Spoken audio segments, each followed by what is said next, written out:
Shout out to everybody. It's happening. Oh, here, I'm gonna do the. That'll make it easier to see. Oh, for real? Yeah. I always see you just do be it. this in a line, so when I see it like multiple, that I'm like, Then you know that's when you started. But also, both Capcut and Wondershare Filmora, two tools I've got, which are really solid if you want to get into, like if you want to get into video production. Filmora, well, one, they're both Chinese companies, whatever that means to you. It meant something to my workplace. I was not allowed to have, because there was some information being sent back to an unknown source. Yeah.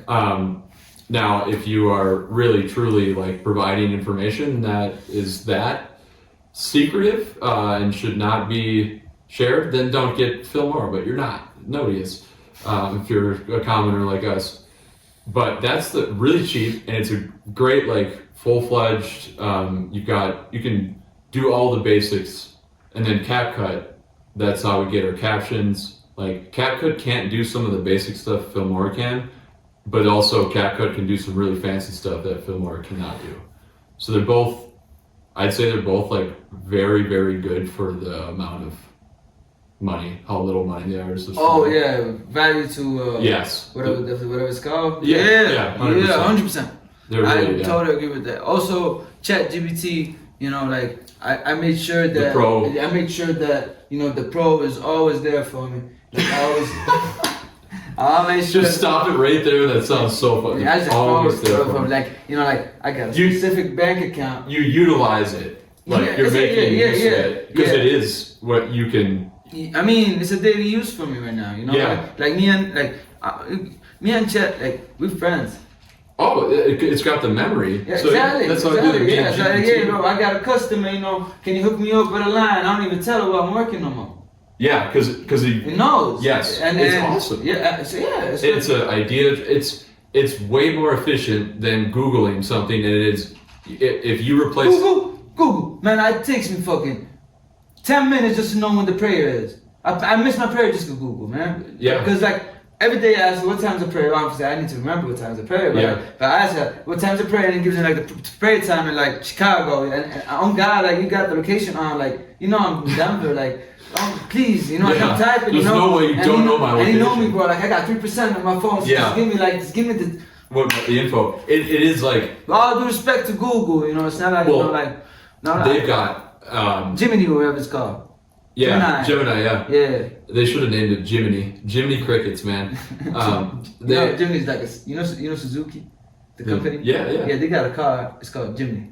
Oh, that's awesome. So we call it G-Mini. Jiminy. Yeah, G-Mini. G-Mini. Oh, G-Mini. Yeah, because it looks like the G-Wagon, but it's Mini. Yeah. Love it. I think it's like, the weight of it is like probably like 60 pounds, You put your leg top flip. All due respect to Suzuki. Yeah.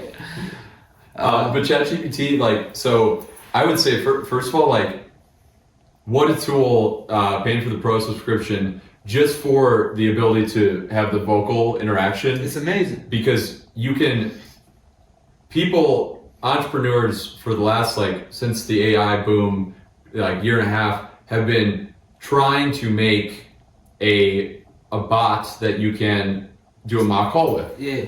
And I've, like, because I had AI in my LinkedIn profile, like, I got reached out to several times by founders working on making this tool, and so I got to demo them, and it was really interesting. You demoed them? Mm-hmm. Wow. It was really... What did you demo them?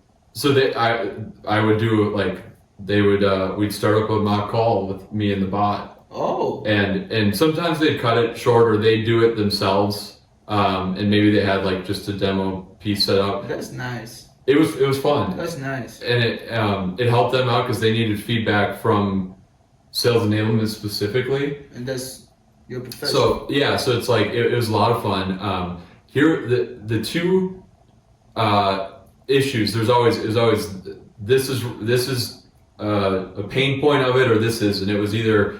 Okay, the accuracy of the AI, meaning the conversation, like the words being said, like it's giving good objections, for example.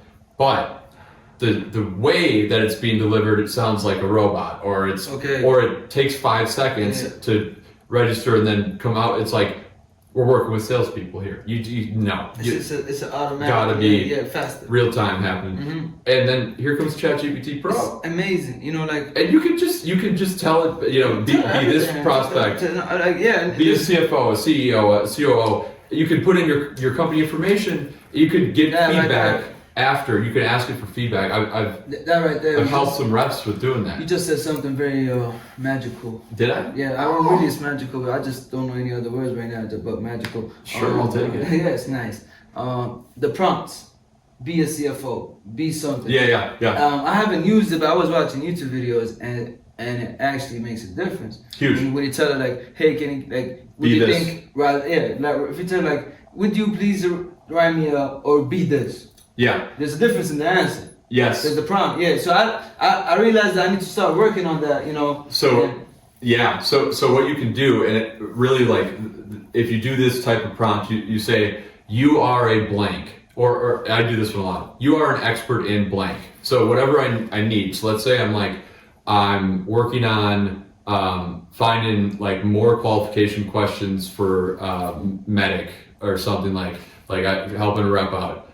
I would say and you can do this without ChatGPT Pro. In fact, this is like a really handy tip if you can't like go use somebody's GPT that is tuned up to be specific. Yeah, we'll get back to that. We need to get back to that point. Well, you can say you be an expert in sales enablement. Yeah. Be an expert in tech sales enablement. Yeah. And then what you'll notice usually is like it'll say memory updated. It takes a second and then boom. And all you're doing is just say like, hey, I need you to point in this direction. Yeah.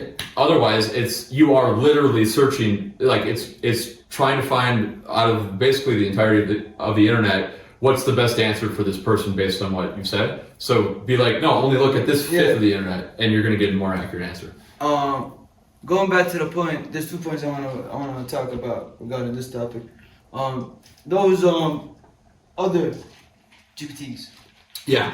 So I've noticed, you know, obviously they're still under trial, right? So not all of them. Like they tell you, hey, listen, hey, how are you? We're under trial still. You know, we're still gathering data from you guys, which is us who input it. Yeah, some of those will. Yeah. Yep. Some of those will.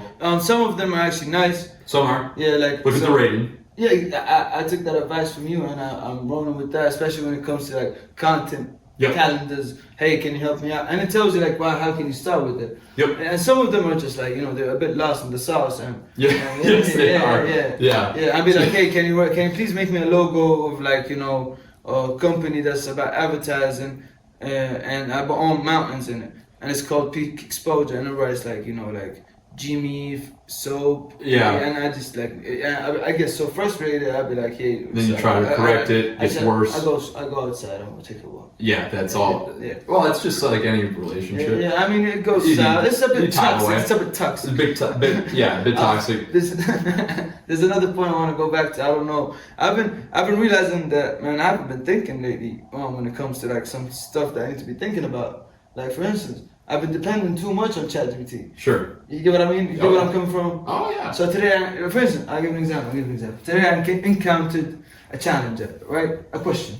Yes. From a client. Yes. Prospect. Yes. Whatever you guys call it. Prospect, yeah. So homie wants to be a client. Yeah. Right? He wants to advertise his business. Yep. So he comes up to me, he's like, hey Mo, my business is a franchise. Okay. So if I want to advertise it, how is it different, or? It's a franchise. I'm putting the franchise name. So the customer, when he looks at the advertising, he's not going to come to me. He might go to any location. Right. I don't own all the locations. Sure. Each location. He wants to be is totally like any fast food joint would qualify as that. Real quick, he had a phone call with ChatGPT. Hello. Yeah. I got a customer. This is the situation. What are we doing? So I think that's a really good use of it. Yeah, but I think, of course, I'm not against that, and it actually helped me out. Yeah. Guess what? Customer service. But my point is that sometimes, like, you know, like I don't write emails no more. Even though it's a small email, like, hey, how are you? Hey, ChatGPT, can you please write me a brief email greeting this customer and explaining that? It's like you spend as much time in ChatGPT as you would typing out the email sometimes. Exactly. So I like the shorter and more concise you are in the prompts, the better, more accurate answers you'll get. Okay. Because the rest is just like, well, it depends if you want to have like a real personalized human-ish experience.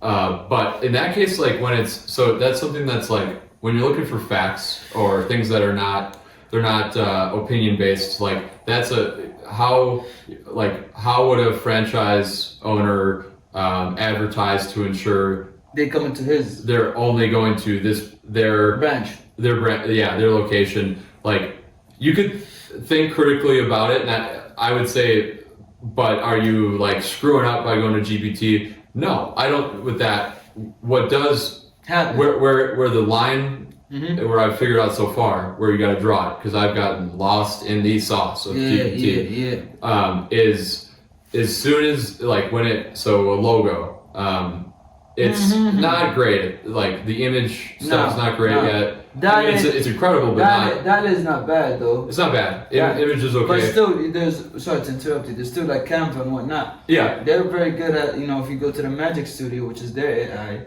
it's called Magic Studio. Yeah, they got a GPT tuned up.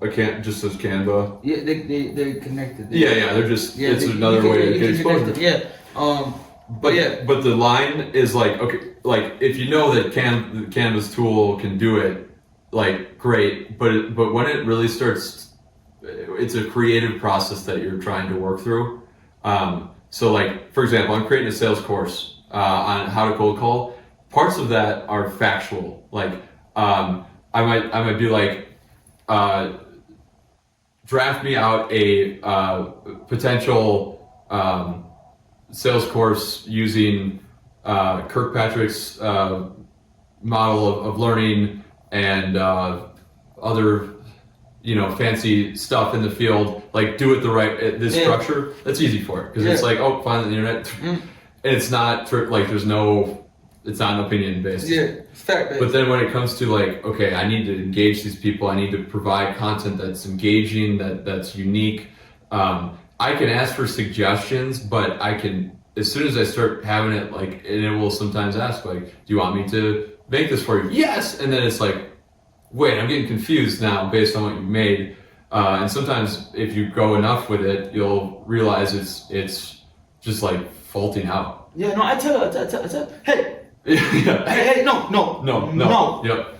Yeah, so... And then get sad, hey, can I help you out? Sorry, how can I fix this? Yeah, so use it for like easy to Google things, or things that are steps in a process that are like a creative process has steps into it. But when it comes to like executing that step, that's probably where you're gonna peel away from ChatGPT. Yeah, I mean, it helped me out also in other stuff. Like for instance, like I give you an example. Like I got somebody who has like a lot of experience, right, on a resume, and he's trying to apply to jobs.